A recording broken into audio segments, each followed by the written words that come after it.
Late one evening, I found myself in an unexpected and rather private moment, unaware of the laughter and curious eyes around me. The cause of their amusement was not my awkward position, but rather a shocking personal revelation that I was the last to discover. They found it especially entertaining that I was completely clueless about the situation unfolding around me. How could a man be unaware that his wife was cheating on him right under his nose?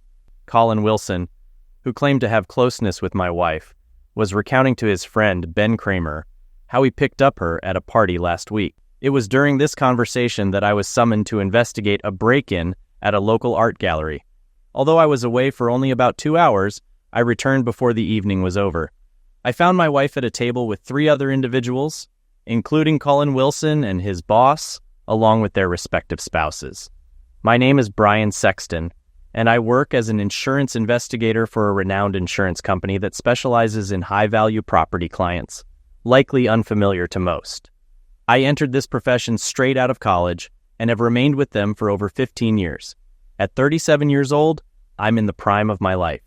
My role involves investigating incidents that may result in substantial compensation claims, primarily thefts and robberies, occasionally handling car accidents involving more than 1 or 2 of our vehicles. I'm highly skilled at what I do and have established a solid reputation in my industry. I'm often contracted out to other companies, albeit at a premium. While I may need to travel frequently, it's never for an extended period. If a lengthy investigation is necessary, I have personnel who can remain on site to complete the task. I've been married to Allison for 14 years, and we have 2 wonderful children, Regina, age 10, and Christina, aged 8. Allison, who is a year older than me, also works at the same company as the personal secretary to Bill Quinn, the company president. Although we married before she joined the company, I encouraged her to apply for a position after she lost her previous job. Although hiring her required HR approval due to nepotism policies, they consented because of my standing within the company. Fortunately, Bill Quinn was seeking a new secretary, and Allison's extensive experience as a personal assistant at a major corporation made her an ideal candidate. After interviewing her, he immediately offered her the position as his personal secretary. The individuals I mentioned earlier, Colin Wilson and Ben Kramer, are insurance specialists who cater to large companies or individuals with significant assets. While they're not close friends, they work under Jerry Scogins, a mutual acquaintance who is also a good friend of mine. I primarily report to Bill Quinn and operate independently, though occasionally Jerry assigns me interesting tasks. I overheard a conversation a week after the party. I'd stepped into the restroom to relax for a bit when Colleen and Ben entered, seemingly disregarding the closed stall door, and began discussing the party. Colin began boasting to Ben about his recent conquest, prompting me to feel a tale of escalating discomfort in my gut, unrelated to typical cramps or sweat induced by bad fish. Ben asked Colin how he managed to seduce her, expressing surprise as he never pegged her as that type of woman. Colin explained that they did a bit of dancing and she seemed quite friendly, but when he suggested going to his office, she mentioned Brian wouldn't appreciate it. So Colin convinced her to join him for a drink at the bar. Colin went on to describe how, while Brian was occupied dancing with Judy, his secretary, he approached the bartender for a double shot and subtly swapped their drinks while Judy was engrossed in conversation. His intention was to help Judy relax so he could make advances on the dance floor. Ben questioned what Colin's plan was, considering Brian's presence, but Colin insisted he hadn't orchestrated Brian's departure, chalking it up to sheer luck. During the dance, Brian informed Judy he needed to leave briefly. Though Judy suggested he take her home first, Brian urged her to stay and have fun, promising a swift return. Although Judy wasn't thrilled, she complied, staying behind with Colin, Jerry, and his wife. Later, Colin ordered Judy another drink, secretly asking Joe to make it a double again without Judy noticing. As they continued dancing, Judy became increasingly intoxicated, clinging to Colin as he made advances. She responded with giggles and pressed against him several times. Colin thought that a few more drinks would increase his chances, so he got her another, which she quickly consumed. Unbeknownst to Judy, it was another double, and she started feeling woozy. Colin suggested they step outside for some fresh air, and Judy readily agreed. They ended up settling in the back seat of his car. She was almost unconscious, so he slid his hand under her skirt. She didn't appear to object, and even pleaded for more. He complied, and she seemed to enjoy it. He found the experience incredible. Colin expressed disbelief that Allison would engage in such behavior, considering she never seemed like someone who would cheat on her husband or be attracted to someone like him. He assured his companion that the events were genuine, mentioning a scheduled date with Allison the following Saturday when she typically went to the salon. They planned to meet and book a hotel room for the day. Colin's companion expressed envy, acknowledging Allison's attractiveness and wondering what Brian did to deserve her. He even hinted at the possibility of being introduced to Allison after Colin was finished with her. Colin responded with a non-committal perhaps and emphasized the importance of keeping their conversation confidential to avoid any complications. They both left the restroom, leaving the ME struggling to comprehend what they had heard. I couldn't believe what I'd just heard. Was this really happening? I started to recall that evening. It was almost 11 when I returned to the party, finding Allison seated with Colin, Julie, and Jerry Scogins. Allison didn't seem intoxicated when I joined them, chatting with Julie about the kids. Colin exchanged a few words with me, but left after a few minutes. I noticed Allison saying something to him, but I didn't think much of it. The only odd thing about that night was when we got home, Allison wanted to make love. While not entirely unusual, she typically wasn't in the mood this late. She was particularly passionate that night. Guilt. Regret. About a week elapsed after the party, and I noticed no change in Allison or her demeanor. She never mentioned my early departure from the party, or what occurred in my absence. When I inquired, she claimed to have danced with Colin and Jerry, but mostly observed. She and Julie discussed school and the kids' play, and that was all. She expressed a preference for coming home when I left, suggesting I needed to keep a closer eye on her. "Hey, hun, any plans for this Saturday? I was thinking of playing golf, if that's all right." I watched her closely for her reaction. "This Saturday, right after lunch. I'll be at the salon. It'll take me an hour, maybe an hour and a half." "Where are you headed?" "To the golf course." "So, is she really going to the salon? How does Colleen know about this if she hasn't told him? I didn't know about this either." It all felt uncomfortably real. "I'm thinking the country club. I'll see if Ben Kramer wants to join." "I think he and Jerry are idiots, don't they?" "I'm not sure. I know Jerry is, but I don't know Ben or his wife well enough to say." "Same here. Hey, what about Colin Wilson? You spoke to him at the party, right? He might want to come along?" Allison turned and gave me an odd look, pausing before responding. "Why would you want him to come? He's, pardon my language, an idiot. I had to dance with him a few times at a party, and he really creeped me out. He's still an idiot." Now I'm wondering, is she trying to dissuade me from inviting him, or is she trying to convince me she dislikes him? Either way, it's unusual for her to speak about someone like that. "Oh, I don't know much about him, but he's Ben's friend and they seem close. Maybe it's not a good idea. I'll just call Phil and Charlie. They're always up for a round." "That sounds like a better plan." "Stay clear of Colin. You don't want any trouble, all right? He's off my list now." "So, you're okay with golf?" "I'm fine with it, as long as I'll still be absent. How about dinner at the Cypress Inn restaurant afterward? I'll have a fresh haircut, and you can unwind. After golf, you can take me out and show me off. I'll drop Chrissy and Jean off at my parents'." I agreed, and we arranged to meet at home at 5:30 on Saturday to prepare. If I had been more cautious, I could have gathered enough evidence to confront her that day. It would have been fitting to lay it all out over dinner at one of the city's finest spots. The next day at work, I headed to the control room to gather some gear for tracking my wife and her lover. I decided to take one of the company's surveillance vans, leaving it in the lot until Saturday morning when I went golfing. I grabbed 2 small transmitters for her purse and car, and a GPS unit for her vehicle. It would pinpoint her exact location at any time. The van was equipped with video capabilities, but I wasn't sure how to utilize it. Since Colin mentioned a motel, filming was out of the question. Perhaps I could conceal a camera in her jacket, but only if I knew she'd wear it. I could try, but it was uncertain. With the GPS unit, I could track her movements, tapping into its signal with the van's equipment. It had local street maps, pinpointing her location within 30 meters. The audio transmitters would capture any conversations recorded within the van. All of this can be automated, so I don't even need to be present in the van. I just need to leave it about a mile away from where she was last week. My plan was to spend the rest of the week observing. I'm quite skilled at this since it's my profession. I observed Ben and Colin, but didn't notice anything unusual. Normally, I visit my wife at least once a day, but lately I've been visiting a bit more frequently. Although I hadn't seen anything suspicious yet, I decided to gather information from Ben. He explained that he was working on policies for a large factory complex, and I used to spend some time examining the site and developing contingency plans for potential disasters. This is known as risk analysis, and is part of the risk insurance process. On a particular Tuesday, I approached his desk, which was across from Colleen. He seemed deeply engrossed in his work. I greeted him and expressed my desire to review the Baxter plant plan for the day.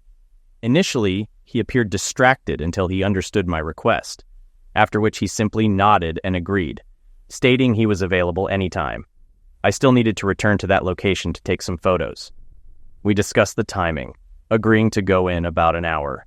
It was decided that my colleague would stop by my desk on their way. After a brief exchange, I turned the corner and noticed a smirk exchanged between Ben and Colin. They maintained their gaze on me until I was out of sight. They were intriguing individuals. I resolved that Ben would face consequences for his actions. Although he wasn't directly involved, he colluded with Colin and made disparaging remarks about my wife.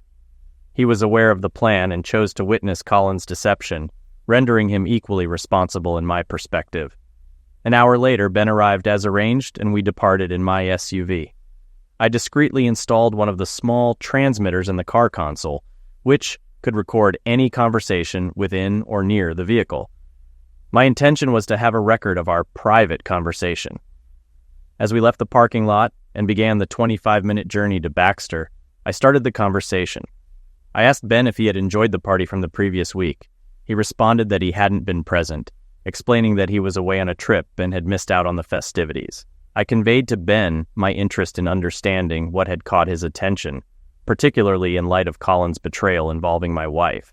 I asked if that was what he had overlooked. Ben seemed taken aback by my straightforwardness and initially struggled to respond. He made a move towards the door handle, but then composed himself and met my gaze. He confessed to only knowing what Colin had relayed to him and expressed doubt about the accuracy of the information. He pondered whether Colin would invent such a narrative.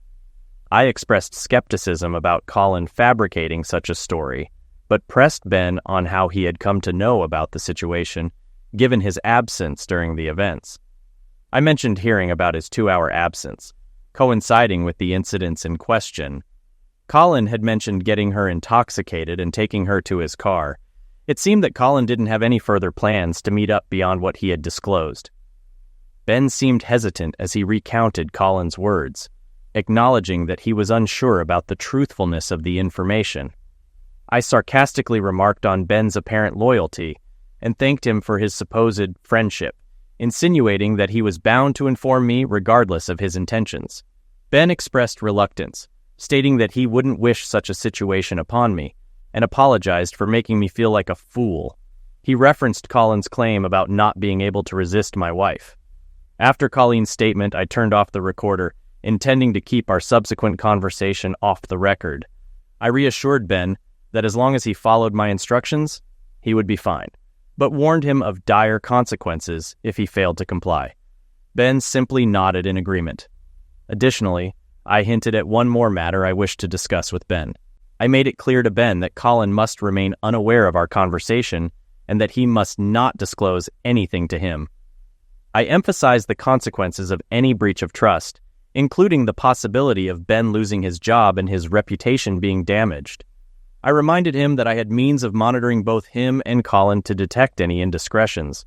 I assured Ben that I wouldn't speak to Colin or even engage with him, instructing him to continue as usual and let Colin do the talking without any interference, even if he agreed with him. Having learned the truth, I instructed Ben to heed my warnings, assuring him that everything would be fine if he followed my instructions. After that, we didn't exchange many words, spending the next 2 hours in silence. Ben fulfilled his role, and I fulfilled mine, obtaining the information I needed while ensuring Ben remained unaware for the time being. It wasn't necessary for him to know at that moment. The week felt unusually long, with me keeping a close watch on my wife, although she didn't display any unusual behavior. Wednesday evening arrived and the children went to their dance class, scheduled to conclude around 9:30. I sat in the living room watching TV when Allison joined me, settling onto my lap. She wrapped her arms around my neck, pressing her cheek against mine. "We've got about 2 hours before I need to pick up the kids. How about we make love?" Despite feeling disheartened and frustrated about the situation, I was human after all. Against my better judgment, I felt myself getting aroused. I embraced her tightly, kissing her tenderly. "Take me upstairs to our bedroom right now. I want you, and I want it now." I needed no further encouragement and followed her upstairs, admiring her figure along the way. We undressed and then engaged in passionate lovemaking.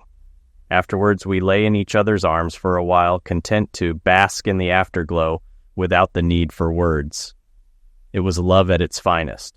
For a moment, I pushed aside my doubts and fears that this might all come crashing down. I wanted to believe it was all a lie. But reality had a way of asserting itself. "That was wonderful, darling. I think we need to do this more often, don't you? We've been out of sync for a while. Let's not allow that to happen again." "Agreed. I'll make sure of it. How much time do we have? And do we have a moment for a quick shower? I have to pick up the kids after 9, but we can postpone if you like. Now, or should we wait until our date on Saturday night? I could ask the kids to stay at their mom's for the night." "How about this? I'm all yours for the evening. Anything else planned for Saturday?" "Okay, you've got golf, and I've got a hair appointment. Then, my love, we have our dinner date. And afterward, I'm all yours whenever you desire. And I expect plenty of that from you. Any better offers now?" "None at all." "Okay then, we're set." Allison quickly dressed and went to fetch the children. I lay there for a while, reflecting on what had just transpired. How could that woman be close with me like that if she slept with that awful Colin Wilson? I knew she was clever, but was she also a skilled actress? Something seemed off, and I was determined to uncover the truth on Saturday. While she was away, I checked the transmitters and confirmed they were working properly. My plan was to install them in her car on Friday night, and also on Percy. I had everything prepared except for one last meeting with Ben Kramer. I needed to know which hotel Colin had reserved. Ben would find out for me, or else I'd resort to less pleasant methods. The following morning, I phoned Ben and arranged to meet him in the third-floor cafeteria. He agreed, without question, and upon his arrival, I was already seated at a table. He joined me silently, and I wasted no time getting to the point. "Ben, old pal, I need you to find out from Colin where he intends to take Allison on Saturday. I need the motel's name and location. Just catch him alone and inquire. Tell him you suspect he's deceiving you, and that you'll trust him if he reveals the truth." I flashed a grin at Ben, who pondered how he'd manage my request. Fear of my reprisal weighed heavily on him. Eventually he relented, but inquired how I'd verify if he disclosed the meeting place. I assured him not to worry, I had my methods. As he departed, I embraced him, discreetly placing one of the transmitters beneath his jacket collar as a reminder of our deal. He was so intimidated that he remained oblivious, the transmitter almost imperceptible, secured with glue. Upon returning to my office, I activated the receiver and heard Ben's return to his desk, along with his conversation with Colin. Ben invited Colin to meet him in the copy room in 10 minutes, which Colin agreed to. Ben then questioned Colin about potential marital issues, to which Colin defensively claimed everything was fine and mentioned seeing me on set the day before, apparently doing well. Doubting Colin's words, Ben pressed him about his plans with my wife for Saturday, specifically mentioning a motel. Colin insisted on his truthfulness and offered to provide proof if necessary. Colin then disclosed that he had booked a room at the Skyview Motel on Statler Street for Saturday night, with check-in at 2 p.m. and my wife arriving by 2:15 p.m. He even suggested verifying his reservation by calling the motel. After confirming the details, Colin made a remark about my wife's marriage to me and warned Ben about meddling in their affair. Despite Ben's concern, Colin remained indifferent, suggesting that if my wife was interested, so was he. I shut off the receiver after this exchange, almost inclined to believe Colin's claims. However, I hoped he would backtrack and admit to fabricating everything, which he didn't. Instead, he confirmed the details, leaving me unsettled. Nonetheless, I now had the motel address to set up the necessary equipment in the van for surveillance. I contemplated parking the van there on Friday night, activating the gear on Saturday noon, and keeping my distance to avoid witnessing my wife's betrayal. Feeling adrift, All I could do was move forward and gather evidence to confront my wife, Colin, and Ben. First, I rang the motel, and they confirmed Colin's booking. At least that part was true. Now, I just had to bide my time until Friday evening. Then an idea struck me. What if I captured them entering the motel room on camera? I resolved to visit the motel that day and explore my options. Inside the Skyview Motel office, I awaited the clerk. He seemed shady, which suited my purposes. Honesty wasn't what I needed right now. "Hello, friend. I'm an investigator for an insurance company and I need some information. I have an ID and a warrant for you," I said, swiftly flashing my badge and presenting a convincing document that resembled a search warrant. It was a forgery, but I counted on his lack of astuteness and susceptibility to deception. The slip of cash I offered didn't hurt either. "Yes, sure. What do you need?" he replied. I asked him to confirm Colin Wilson's reservation and if he had a room number. He replied in the negative, so I suggested he assign a room on the first floor overlooking Statler Street. He hesitated until I slipped him an extra $50, finally divulging a room number suitable for my filming purposes. I informed him about the van I'd park on his property, to which he shrugged and dismissed as inconsequential. I thanked him once more for his assistance and slipped him another $50 for his discretion. A sly grin crept across his face as he pocketed the bills. After I departed, I realized I could capture the footage I desired by positioning the camera through the front window of the van, parked directly outside their room. Now I'm all set. Friday at work proved challenging for me. Unsure of what to do with myself, I made my way to Bill Quinn's office, using the excuse of discussing a recent art gallery robbery, although he didn't really need the details. My true motive was to catch a glimpse of my wife. As I traversed the hallway, her face brightened upon spotting me. She waved eagerly, gesturing for me to join her at her table, and I obliged. "I've been enjoying seeing more of you lately. Not complaining, but what's changed? Anything I should know about?" she inquired. "Nothing like that from what I know. I just enjoy being around you more," I replied. "Is Bill in?" "He is. Want me to introduce you?" she offered. "Yes, if possible. I need to discuss some matters regarding the art gallery," I explained. Entering Bill's office, I engaged in conversation with him. Despite his youthfulness for a president, I knew he had garnered a strong reputation. He had spearheaded the launch and operation of various ventures, including the site I worked on, and held a substantial stake in the company.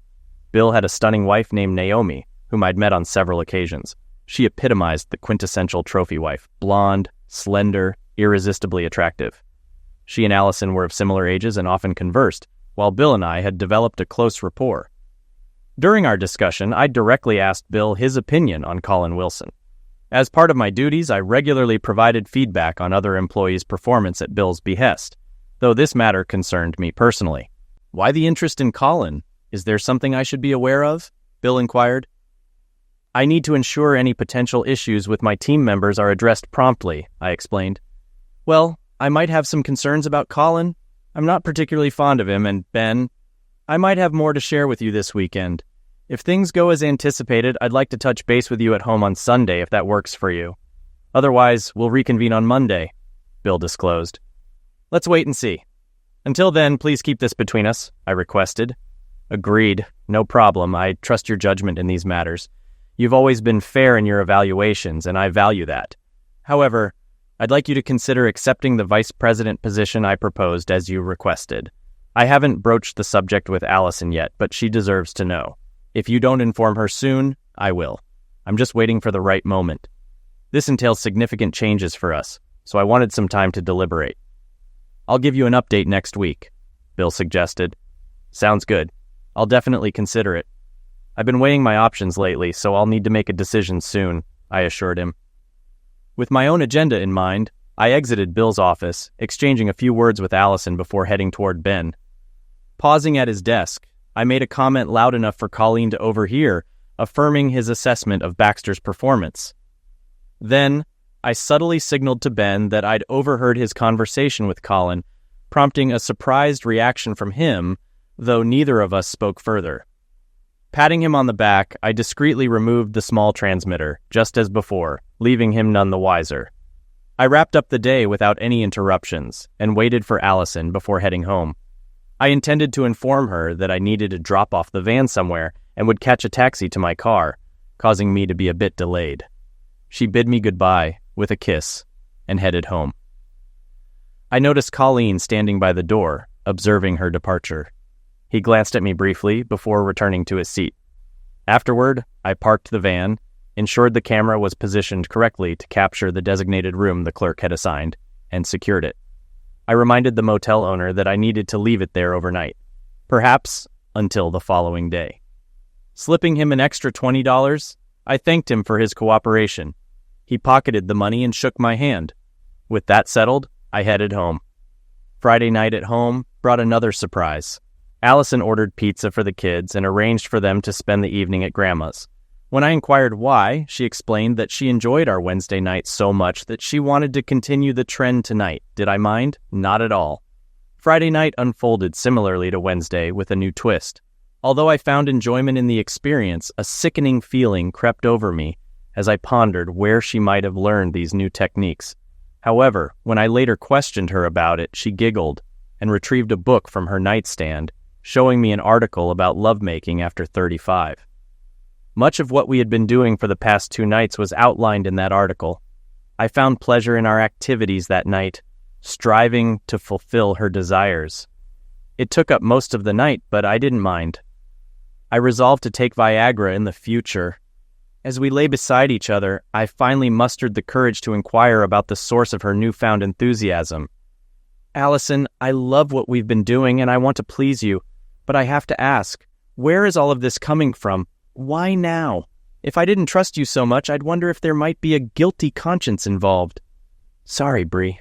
Naomi shared something with me last week that I can't repeat. I've been reflecting on our life together, and it fills me with happiness. Sometimes, I just need to express that joy.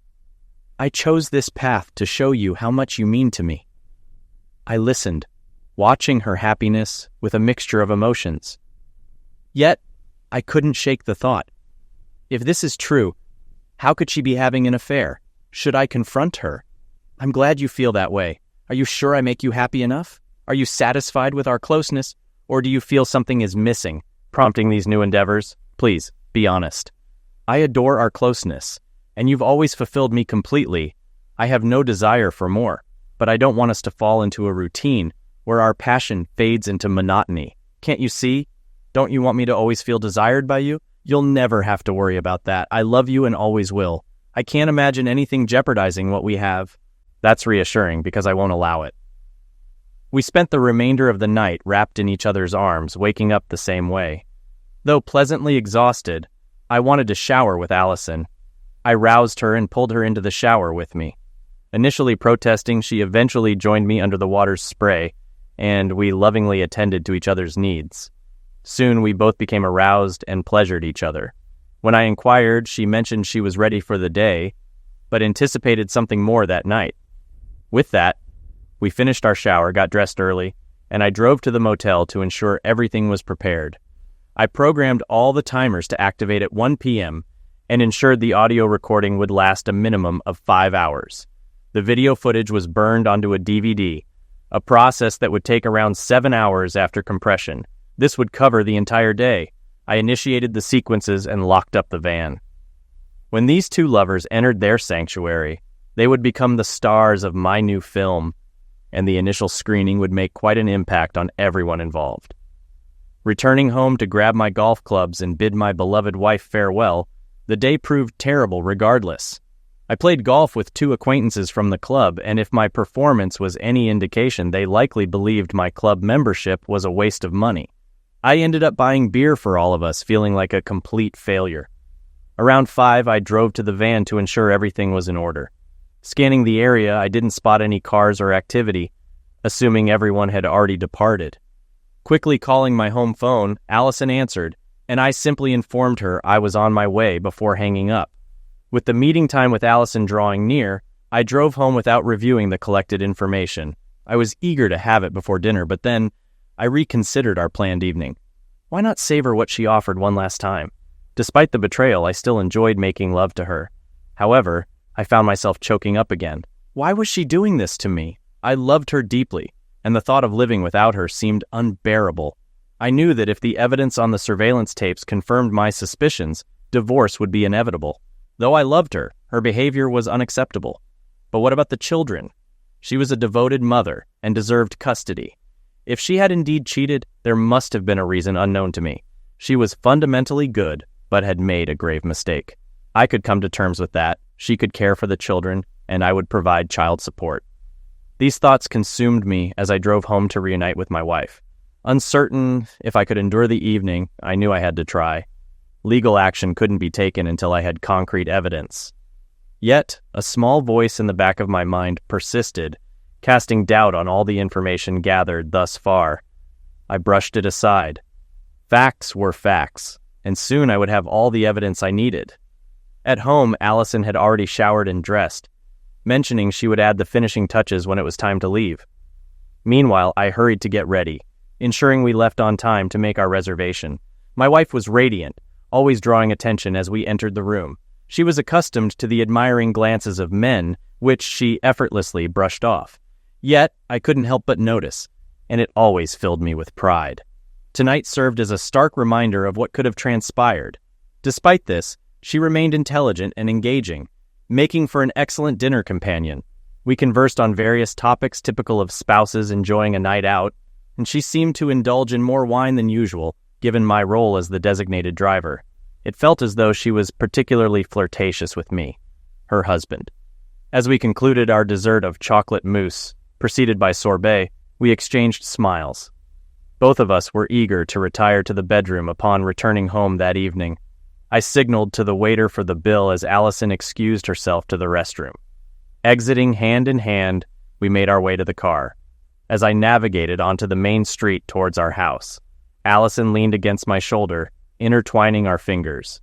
She gently moved my hand from the steering wheel to my lap, and without much prompting, I enveloped her in a hug reminiscent of our youthful love.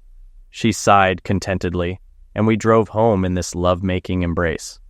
Once home, Allison busied herself with household tasks, until finally turning to me. "Shouldn't we head upstairs and pick up where we left off this morning? You owe me something, since you only gave me a down payment earlier, remember?" "I do. Lead the way and I'll follow." We ascended to the bedroom swiftly, where Allison stood before the bed. I stripped down to my boxers and socks while she removed her top and bra, leaving only a strand of pearls around her neck. As she reached to remove them, I halted her hand. "Leave them be. You look incredibly hot standing there with nothing but those pearls. You're stunningly beautiful. This is a sight only I will see. I am completely yours, and I want you to do as you please with me. I want this night to mark the beginning of a lifetime together. Are you certain? Is this what you desire? I wouldn't want to do anything to cause you pain or embarrassment. You should know that I trust you entirely and offer myself completely to you. I love you with all my heart." In that moment, I believed her, knowing that regardless of what I discovered the next day, I would never give up on her. I decided to postpone any further thoughts until tomorrow. Tonight, I would love this woman with all my heart. That night, we explored new realms of closeness, trying positions I never imagined and experiencing things I never thought possible.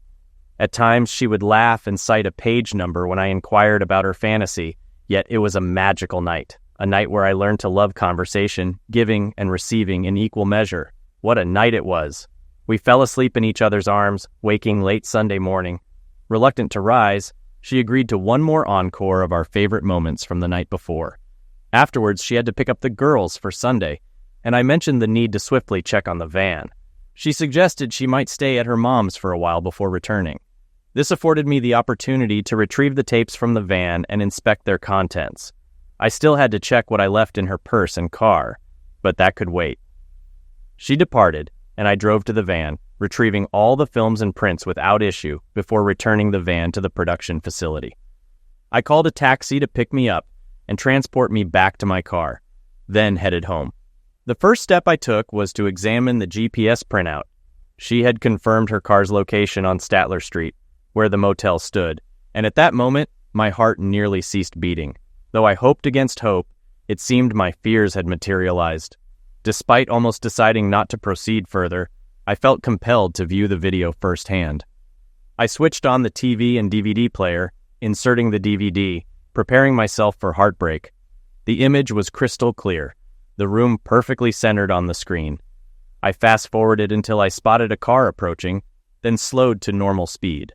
Colin Wilson emerged from the car, opened the room's door, and disappeared inside. Rewinding, another car appeared, and I witnessed a woman approaching, knocking on the door, and being greeted by Colin's smile as she entered the room. When she turned, revealing her face, my heart raced, and my pulse skyrocketed. Pausing the video, I watched it from start to finish before removing it. Well, I'll be damned, I muttered to myself. I needed to contact Bill Quinn immediately. There was one address I had to verify, so I retrieved my wife's address book from my desk drawer. As anticipated, the address I sought was there, confirming my suspicions. A smile crept onto my face. With all the necessary information in hand, I dialed Bill's home number. Urging him to meet me immediately, he initially insisted I come to his house, but I persuaded him to meet me alone elsewhere. Eventually, we agreed to rendezvous at the TGIF restaurant near the office. An hour later, we met there. Allison and the girls had plans for dinner at her mom's, affording me the time I needed. At TGIF, I briefed Bill before revealing the DVD. I brought along a portable player with a 9-inch screen and headphones for privacy. As he listened, his anger simmered beneath the surface. Initially skeptical, he vehemently denied the possibility of Allison's involvement. However, as I played the recording of Ben's encounter with Colin and laid out the entire narrative, implicating both Ben and Colin, Bill's complexion turned crimson with rage. Despite his personal regard for Allison, he gradually accepted the truth. I advised him to watch the DVD before passing further judgment. As Bill viewed the footage, his countenance fell, evident pain etched across his face.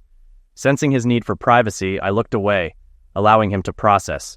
When he finished, he met my gaze, and I waited for his response. Once composed, I made my sole request.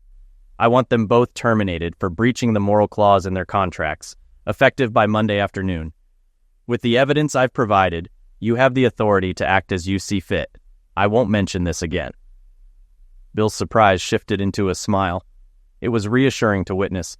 I aim to involve him in this matter only as much as necessary.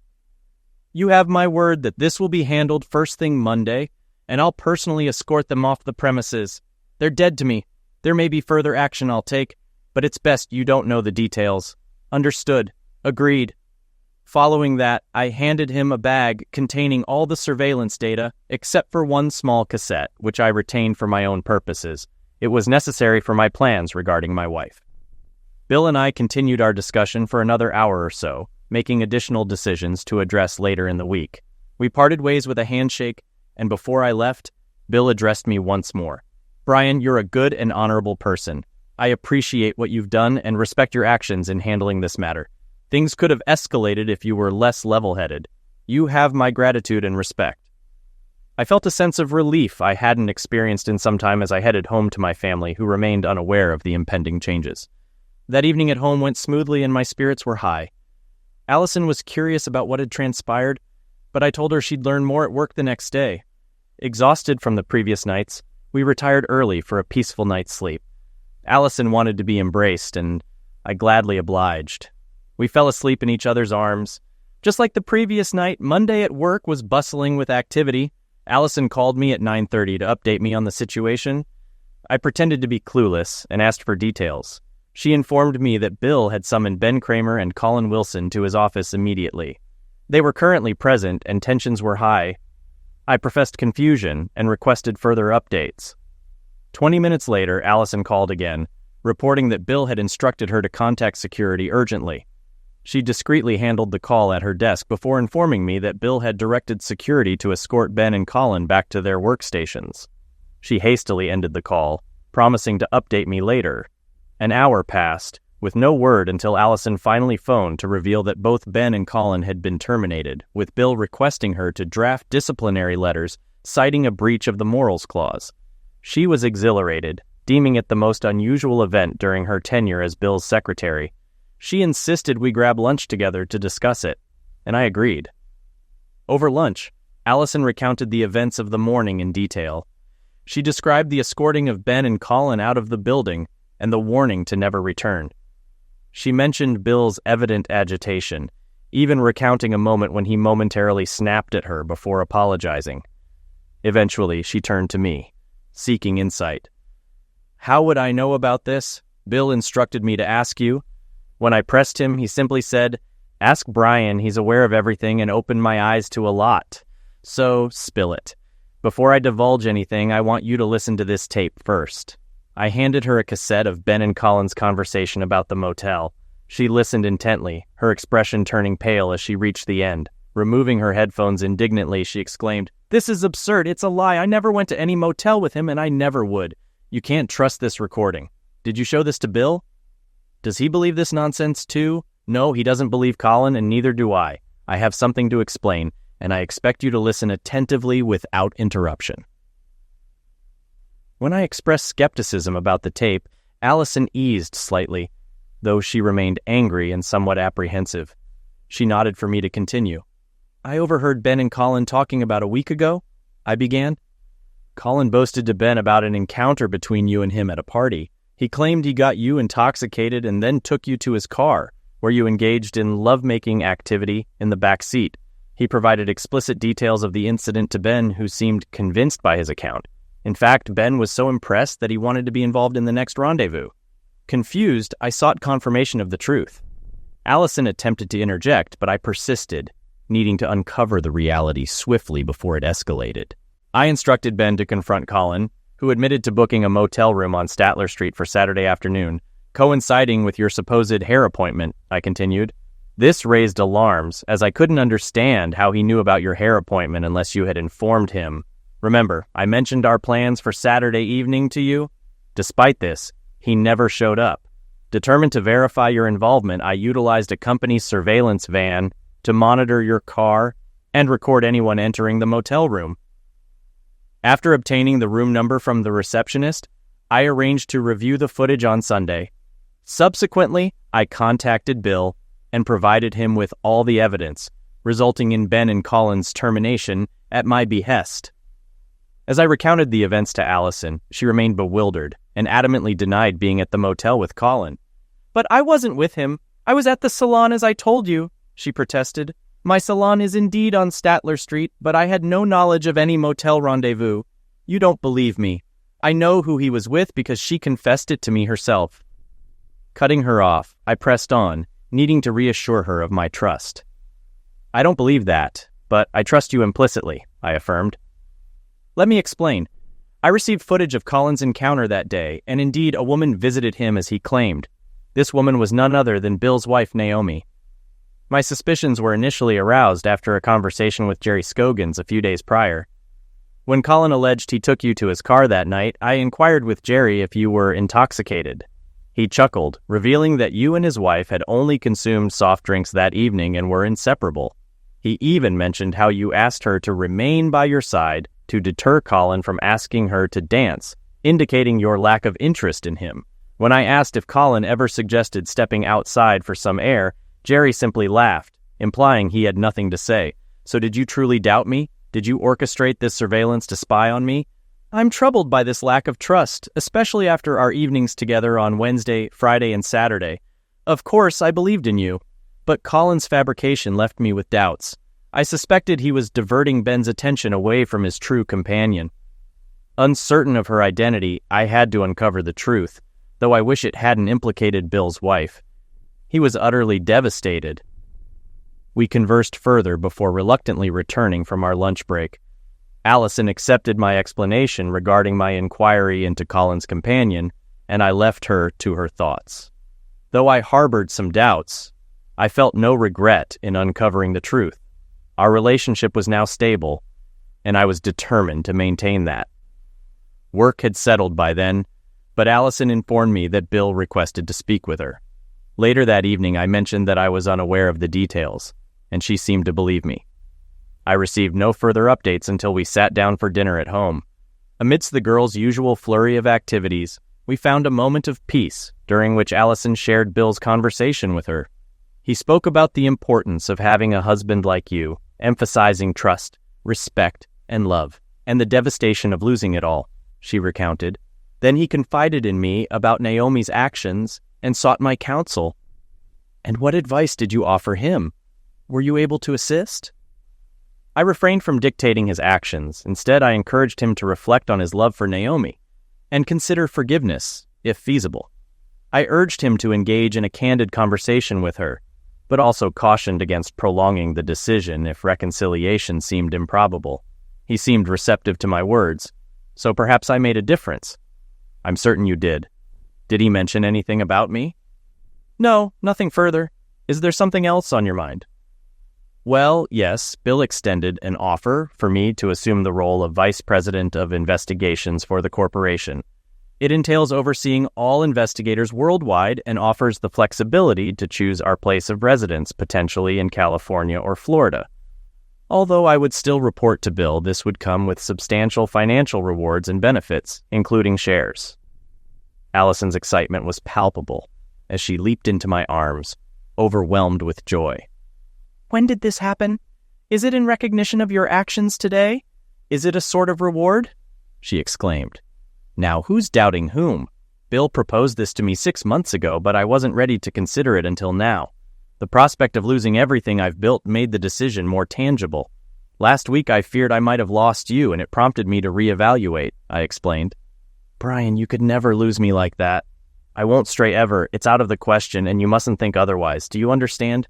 Never again, she affirmed, holding me tightly.